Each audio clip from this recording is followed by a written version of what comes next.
Now, I'm sure that there are a lot of people out there that want to shoot 35mm film because it's more economic. You get more shots. It's cheaper than medium format. But that's not why I bought the kit.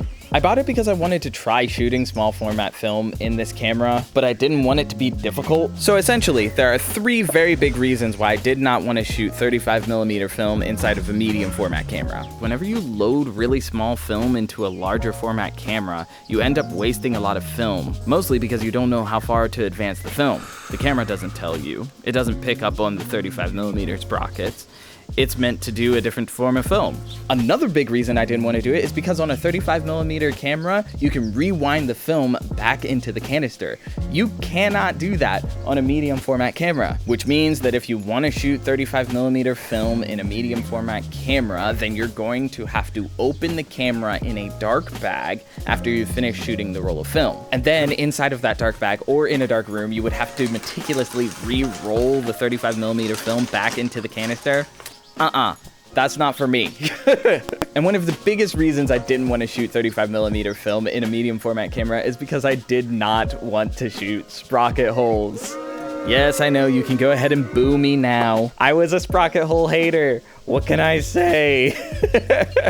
But listen, Ryan promised me that the Rolleikin kit was going to be different. And for 35 bucks on eBay, I felt like I couldn't go wrong. I bought the kit, it arrived, I started shooting a YouTube video, I grew a mustache, and now we're all caught up. This is the Rolleikin C 35mm mod kit. It's a kit made specifically for Rolleiflex 2.8 cameras that allows you to shoot 35mm film in your medium format TLR. So basically, Rolleiflex A, B, C, D, and E are all equipped with a 35mm film frame counter, as well as a rewind wheel, which makes shooting 35mm film in your medium format camera so easy. So when the Rolleikin C is installed inside of your Rolleiflex, it will advance the film the proper amount so that you get 36 exposures on a roll, and you will be able to rewind the film back into the canister before opening the film back. And the best part? It doesn't shoot sprocket holes. Technically. All right, I'll get to it. But first, I had to try out a test roll.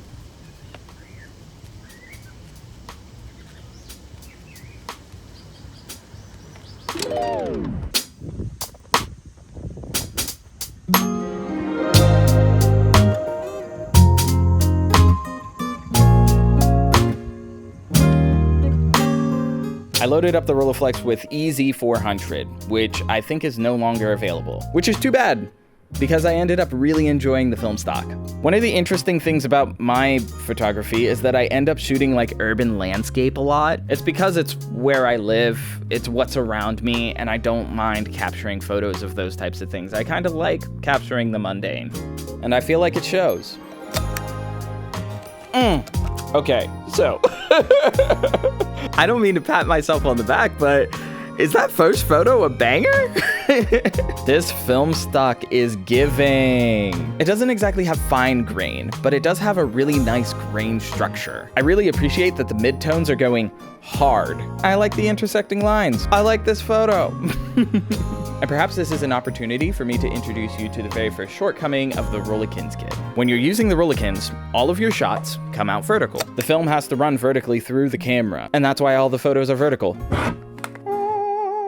You see that? The kit comes with this little mask that you put onto your ground glass so that you can expose your frames properly. Now, I guess if you didn't want to shoot vertical, you could tilt the entire camera sideways, but shooting on a waist level viewfinder is already difficult enough. It's flipped left and right. I think that if I tried to turn the camera like that, I would get vertigo.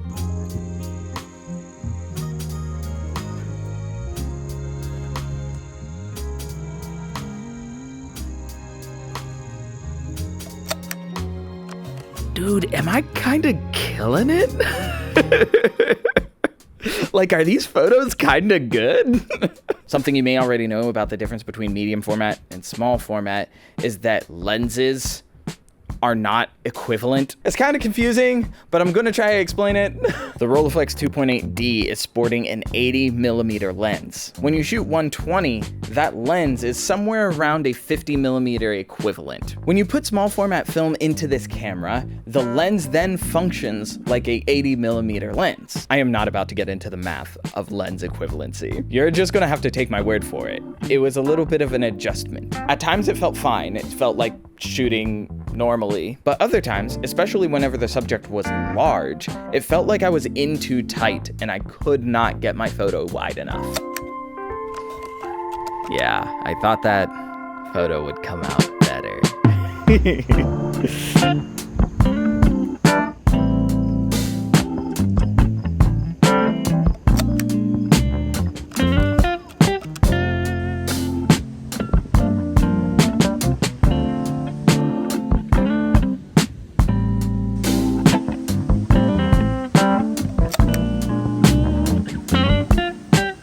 And I really feel like the kit highlighted just how nice the Rolleiflex lens can be.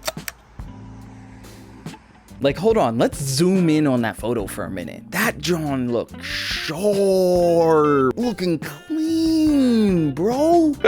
I ended up actually being really happy with the results of this roll of film. I'm not sure if it's because of the 80mm focal length or because the film stock was really nice. Maybe it was the Rolleikin kit. So I knew for certain that I was going to have to go out and give this kit a second shot. Hey! Oh my god, you have such a cool camera! Are you recording me? I met up with May at the beach. I don't remember when it was. May is a fellow content creator, artist, dancer. She does a lot of stuff, actually, now that I'm thinking about it. She even makes these, like, giant, beautiful, abstract paintings. No, dude, it's wild. It's wild. Like, she's cool. We met up at the beach, and I don't remember what month it was. It might have been January, it could have been February, but whatever month it was cold. It's a good thing that she had that fiery energy to her, because otherwise I don't think that we would have been able to get this done. They're right here. Look. Those stairs are going down. Wait, what do you mean? No, not those. No, those are too far. Look right here. Nah! Save me! Save me! Hello, everyone.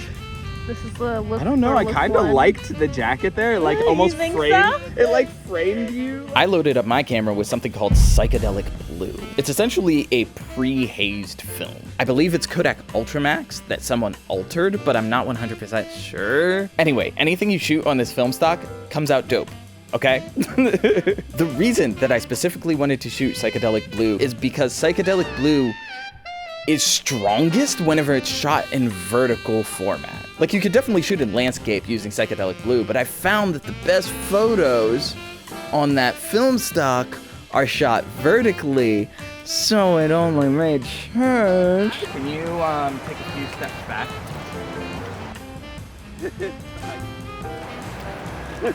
Forgive me for my videography skills on this one. It was not my best work. Good, stay right there. Deep breath in. Deep breath out. And you're just going to face away from me, actually. This is going to be a super boring shot.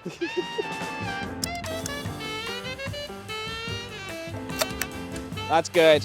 I got this one frame here where it looks like she's being abducted by an alien. I'm not gonna lie, I kinda wish I had gotten one of those circles on this frame, but that's okay, that's all right. I feel like this frame is still pretty cool. I like photos that portray loneliness. I don't know if any of you guys know this or not, but I am super bashful whenever it comes to shooting photos of models. I kinda get to feeling like I'm not good at it. It's an internal journey.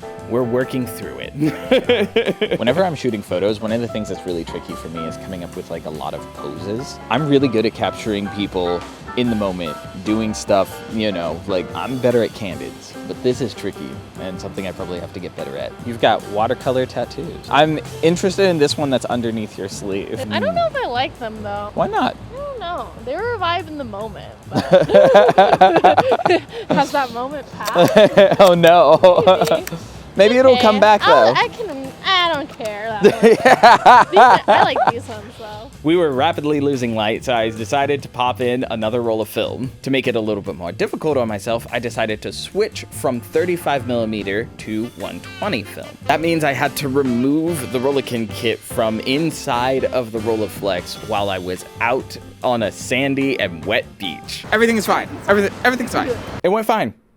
It was easy to do. You literally pop like 3 or 4 pieces out and put them into the case and it's done. But I did miss a step. On the inside of the camera, there's a base plate that actually slides so that it can switch between small format and medium format. I didn't realize until after our shoot that I had forgotten to slide that base plate back to medium format. Some of you are wondering whether or not that's even that important. And the answer, yes it is. It's kind of important. I kind of feel like all of the photos that I took on this roll of film are a little bit out of focus. And I blame the base plate.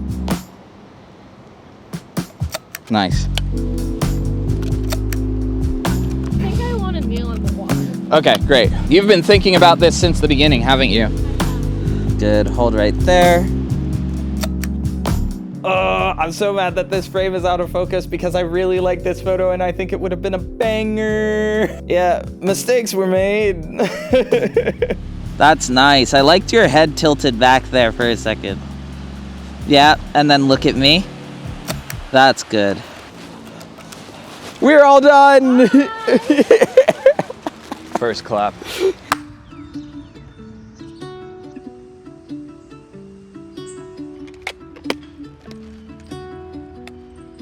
Second clap. Remember how I said I didn't want to shoot sprocket holes? Yeah, about that. I'm gonna start my day off by shooting sprocket holes. Honestly, I didn't think that shooting sprocket holes was something that I was really gonna be into. It feels a little bit gimmicky to me, but Ben said I should try it, so here I am. I talked to Ben. Ben from In an Instant. Ben, super cool guy, we had loads of fun. Ben likes to shoot sprocket holes. And when I told him about the Rolleikins kit, he was disappointed. And at the time I said, bah, humbug, I kind of brushed it off. I didn't really want to shoot sprocket holes, but then I got to thinking, you know what, Levi, you might as well give it a shot. Truth be told, I actually enjoy shooting Kodak Ultramax. A lot of people think that it has too much saturation and is way too contrasty, and they would be right about that. But once upon a time while I was shooting this film stock, I made a mistake.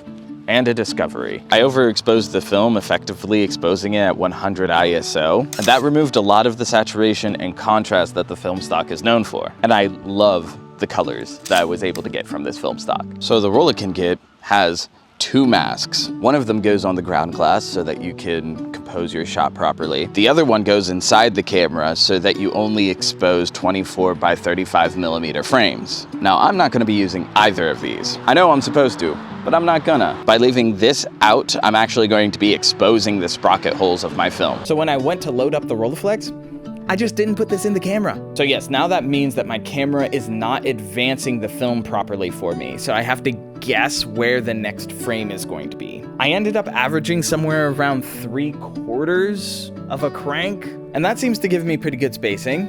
Like, it's okay. But I think the trick is to do more of a turn than you think you should, because the worst thing in the world is getting overlapping frames. And the reason I'm leaving the composition frame off is because I'm exposing more than the standard frame. The ground glass on my Rolleiflex actually has a grid on it, so it makes it easy for me to compose my shots. All right, let's see what we can capture. Oh.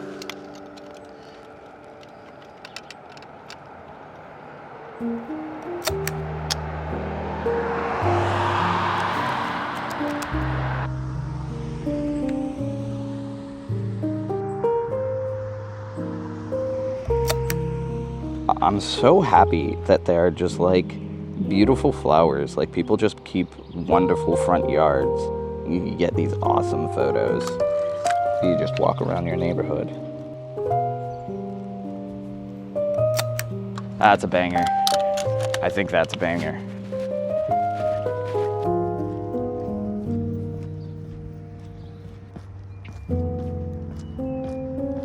Do I think that any of these photos deserve to be like in a gallery or anything like that? No, I don't think so. I just think they're kind of pretty.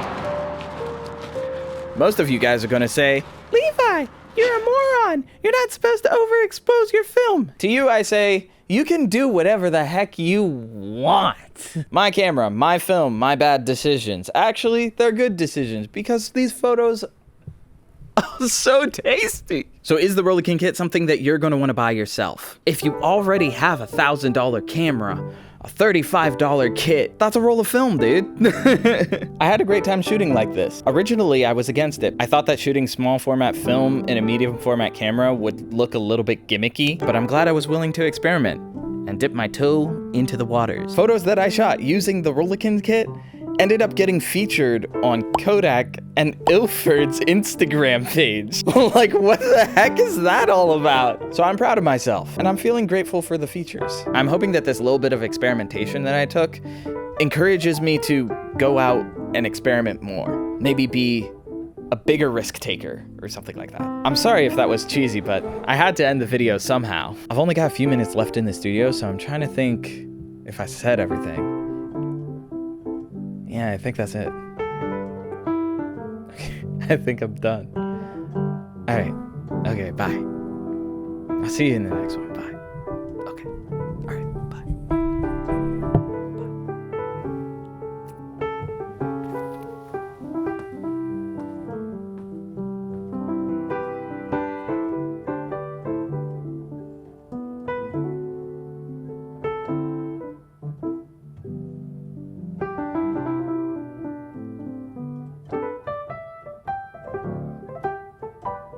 Hey, it's Levi from the editing table. Thank you so much for watching this whole video. I'm still trying to figure out what goes at the end of my videos, so if you have any suggestions, please leave them down in the doobly-doo. Thanks again for watching.